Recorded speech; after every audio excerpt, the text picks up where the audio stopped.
오늘 우리에게 주시는 하나님의 말씀은 열왕기상 2장 13절부터 25절까지입니다. 학기세 아들 아도니아가 솔로몬의 어머니 밧세바에게 나아온지라. 밧세바가 이르되 내가 화평한 목적으로 왔느냐. 대답하되 화평한 목적이니이다. 또 이르되 내가 말씀드릴 일이 있나이다. 밧세바가 이르되 말하라. 그가 이르되 당신도 아시는 바이거니와 이 왕위는 내 것이었고 온 이스라엘은 다 얼굴을 내게로 향하여 왕으로 삼으려 하였는데 그 왕권이 돌아가 내 아우의 것이 되었음은 여호와께로 말미암음이니이다. 이제 내가 한 가지 소원을 당신에게 구하오니 내 청을 거절하지 마옵소서. 밧세바가 이르되 말하라. 그가 이르되 청하건대 솔로몬 왕에게 말씀하여 그가 수넴 여자 아비삭을 내게 주어 아내를 삼게 하소서. 왕이 당신의 청을 거절하지 아니하리이다. 밧세바가 이르되 좋다. 내가 너를 위하여 왕께 말하리라. 밧세바가 이에 아도니아를 위하여 말하려고 솔로몬 왕에게 이르니 왕이 일어나 영접하여 절한 후에 다시 왕자에 앉고 그의 어머니를 위하여 자리를 베푸니 그가 그의 오른쪽에 앉는지라. 밧세바가 이르되 내가 한 가지 작은 일로 왕께 구하오니 내 청을 거절하지 마소서. 왕이 대답하되 내 어머니여 구하소서. 내가 어머니의 청을 거절하지 아니하리이다. 이르되 청하건대 수넴 여자 아비삭을 아도니아에게 주어 아내로 삼게 하소서. 솔로몬 왕이 그의 어머니에게 대답하여 이르되 어찌하여 아도니아를 위하여 수넴 여자 아비삭을 구하시나이까. 그는 나의 형이오니 그를 위하여 왕권도 구하옵소서. 그뿐 아니라 제사장 아비아달과 스루야의 아들 요압을 위해서도 구하옵소서 하고 여호와를 두고 맹세하여 이르되 아도니아가 이런 말을 하였는즉 그의 생명을 잃지 아니하면 하나님은 내게 벌 위에 벌을 내리심이 마땅하니이다. 그러므로 이제 나를 세워 내 아버지 다윗의 왕위에 오르게 하시고 허락하신 말씀대로 나를 위하여 집을 세우신 여호와께서 살아계심을 두고 맹세하노니 아도니아는 오늘 죽임을 당하리라 하고 여호야다의 아들 브나야를 보내매 그가 아도니아를 쳐서 죽였더라. 아멘.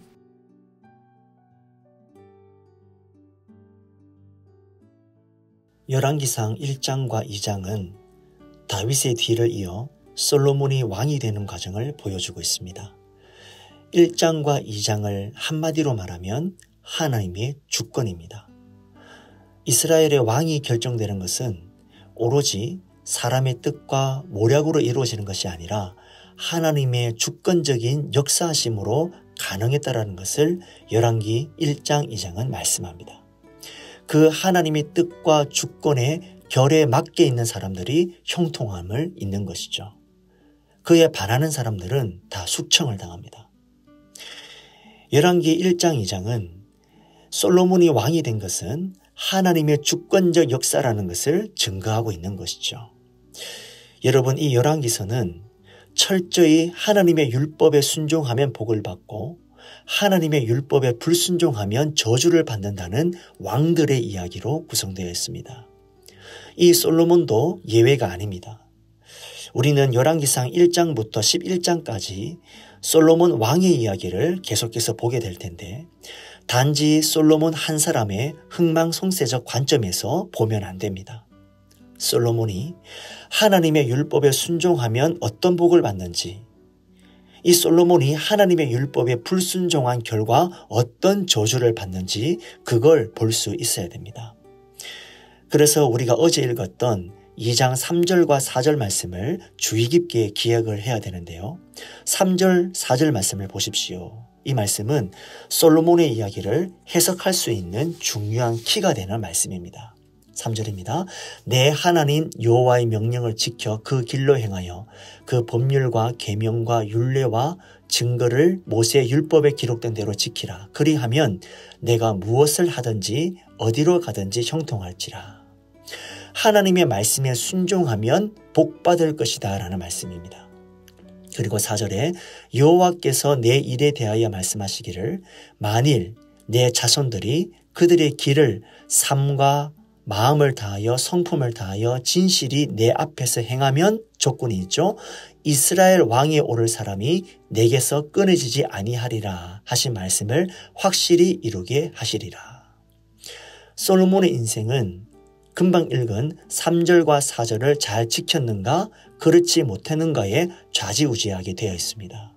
그래서 이 다윗의 유언 3절과 4절은 솔로몬의 인생을 볼 수 있는 관점이 되는 중요한 말씀인 것입니다. 그리고 오늘 본문에서는 간교한 지혜로 왕위를 침탈하려고 시도하는 아도니아의 모습을 소개하고 있습니다. 이 아도니아가 밧세바를 찾아와서 수냄 여인 아비삭을 아내로 구하는 장면이 있는데요. 13절을 보시면 밧세바가 아도니아에게 화평한 목적으로 왔느냐라고 물어봅니다. 왜냐하면 이 솔로몬과 아도니아의 관계는 대립 관계이기 때문입니다. 화평한 목적으로 왔는지 물어보는 밧세바에게 아도니아는 화평한 목적으로 왔다라고 말을 합니다. 그리고는 정말 한심한 말을 합니다. 15절에 그가 이르되 당신도 아시는 바이거니와 이 왕위는 내 것이었고 온 이스라엘은 다 얼굴을 내게로 향하여 왕으로 삼으려 하였는데 그 왕권이 돌아가 내 아우의 것이 되었음은 여호와께로 말미암음이니이다. 그랬습니다. 아도니아의 논리는 무엇입니까? 민심은 자신을 왕으로 삼으려고 했는데 하나님의 뜻은 솔로몬을 택하여 솔로몬이 왕이 됐다라는 것이죠. 즉 민심과 하나님의 뜻이 서로 충돌했다라는 것입니다. 그런데 여러분, 이스라엘의 역사를 보게 되면 민심과 하나님의 뜻은 충돌하지 않습니다. 하나님의 뜻이 민심에 반영되고 민심을 하나님께서 인도하세요. 하나님의 주권을 그래서 민심이 다 찬양합니다. 그런데 이 아도니아는 지금 정신없는 말을 하고 있는 것이죠. 이 아도니아가 밧세바에게 수냄 여인 아비삭을 청한 이유는 당시 그대 궁정에서 왕의 첩은 왕의 어머니가 관할을 했기 때문이었습니다.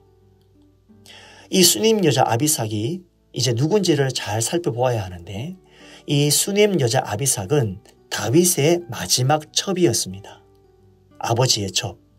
아버지의 아내를 지금 자기에게 달라라고 하는 것이죠. 그것이 무엇을 상징할까요? 아버지의 왕위를 당연히 이어야 되는 사람이 자신인 것처럼 보이게 되는 것입니다. 아도니아가 수냄 여인 아비삭을 구한 이유는 아직도 아도니아가 왕권의 미련을 갖고 있었기 때문이었습니다. 화평하고 웃는 얼굴을 찾아왔지만 그 이면에는 자신의 야망을 채우려는 나쁜 얼굴이 숨어 있던 것이었습니다. 이 아도니아의 흉계를 알지 못했던 밧세바는 솔로몬을 바로 찾아갑니다. 결국 밧세바가 솔로몬에게 아도니아의 청을 들어줄 것을 청하자 아비삭을 아도니아에게 준다라는 것이 어떤 의미인지를 파악한 솔로몬은 크게 분노를 하게 됩니다. 과거 그를 살려주었던 솔로몬이었기 때문에 또다시 이런 나쁜 흉계를 꾸민 아도니아에게 큰 분노를 하게 되는 것이죠. 그래서 23절에 이렇게 말합니다.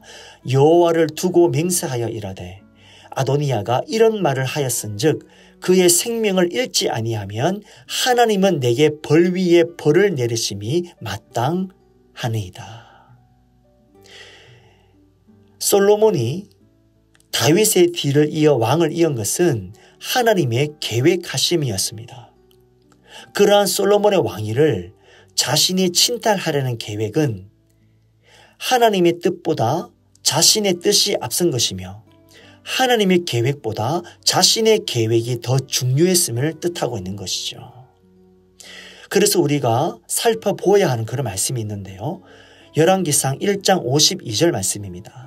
솔로몬이 이르되 그가 만일 선한 사람일진데 그의 머리털 하나도 땅에 떨어지지 아니하려니와 그에게 악한 것이 보이면 죽으리라 하고. 솔로몬이 왕이 되었을 때 갑작스럽게 그 사실을 알게 된 아도니아는 자신이 죽을 것을 두려워하고 있었습니다. 그 사실을 솔로몬에게 알렸을 때 솔로몬이 이렇게 말했던 것이죠. 그가 만일 선한 사람이라면 그의 머리털 하나도 땅에 떨어지지 않을 것이다. 하지만 그에게 악한 것이 보이면 죽으리라. 무슨 말씀인가요? 드디어 아도니아에게 악한 것이 보인 것이죠. 악한 흉계를 가지고 밧세바를 통하여 솔로몬의 마음을 움직여 자신의 왕위를 침탈하려고 했던 아도니아. 하지만 솔로몬은 하나님이 주신 지혜로 그 모든 흉계를 알아내고 아도니아를 죽인 것입니다. 오늘 마지막 구절이죠. 25절입니다. 여호야다의 아들 분하야를 보내매 그가 아도니아를 쳐서 죽였더라. 여러분, 오늘 우리가 말씀을 통해서 살펴봐야 할 것은 바로 솔로몬의 지혜와 결단입니다. 세상을 살아가며 예수 믿는 사람은 참 착하게 살아야 되고 선을 베풀고 이 세상 속에서 빛이 되어야 하지만 하나님께서 우리가 단순히 착한 사람이기만을 원하지는 않습니다. 예수님께서는 이렇게 말씀하셨죠.